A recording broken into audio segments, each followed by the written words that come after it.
తస్మిన్ సమస్త మమ పుష్పగంధ ధూపాంబు భోజ్యాది నివేదనేన తథాగ్నినో హోమేన చ యాంతి తృప్తిం సదా పితృభ్య ప్రణతోస్మి తేభ్యః. పితృదేవతను ఆరాధించవలసింది 3 విధములుగా చెప్తున్నారు ఇక్కడ. ఒకటి, అగ్నిహోత్రంలో కవ్యము ఇస్తారు. పితృదేవతల్ని ఉద్దేశించి ఇచ్చేదానికి కవ్యం అని పేరు, దేవతలను ఉద్దేశించేదానికి హవ్యము అని పేరు. అగ్నిహోత్రంలో ఇవ్వడం, అదేవిధంగా పిండాన్ని దర్భల యందు పెట్టి ఇవ్వడం.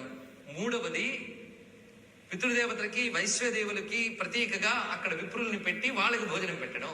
ఈ 3 విధములుగా పితృదేవతలను ఆరాధించాలి. ఈ 3 పితరులకు చేరుతాయి. ఎందుకంటే పితరులు వివిధమైన పితరులు వివిధ లోకాల్లో ఉంటారు. స్వర్గాది లోకాల్లో ఉన్న పితరులకి కొన్ని, మరికొన్ని ఊర్ధ్వలోకాల్లో ఉన్న వారి పితరులకు కొన్ని. కనుక వారున్న లోకం స్థాయి బట్టి నువ్వు మానవులకి అన్నదాన రూపంలో లేదా వైశ్వదేవులు పితృదేవతల రూపంలో పెట్టే అన్నము ద్వారా కొన్ని లోకాల్లో ఉన్న పితరులు తృప్తి చెందుతారు. అగ్నిహోత్రంలో ఇచ్చిన అన్నము ద్వారా కొందరు పితరులు తృప్తి చెందుతారు.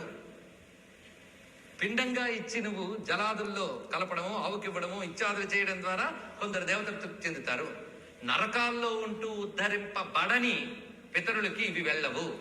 వాటికి కాకపిండము, కాకికి పెట్టే దాని వల్ల వాళ్ళకి వెళ్తాయి. ఇప్పుడు తెలిసిందా? ఇందులో ఏది మానినా నువ్వు కొందరు పితరులను వదిలినట్లే. ఇంత వ్యవస్థ ఉంది, మంత్రాల వెనకాల ఇంత విజ్ఞానం ఉంది. కనుక మనం అనుకుంటాం తండ్రికి తాతకి ముత్తాతకి పెట్టగా వాళ్ళకే వెళ్ళిపోయింది అనుకుంటాం. కానీ ఇది ఎన్ని విధాలుగా పంచబడుతుందో మీరు ఆలోచించాలి. ఇందరితో ముడిపెట్టి ఉన్నది ఈ జన్మ. కనుక వాళ్ళందరినీ తృప్తిపరచడం నీ యొక్క బాధ్యత. దీనివల్ల పితరులు సంతోషిస్తున్నారు. ఇది దీనిలో ఉన్న విశేష ఇంత జ్ఞానం అన్నది.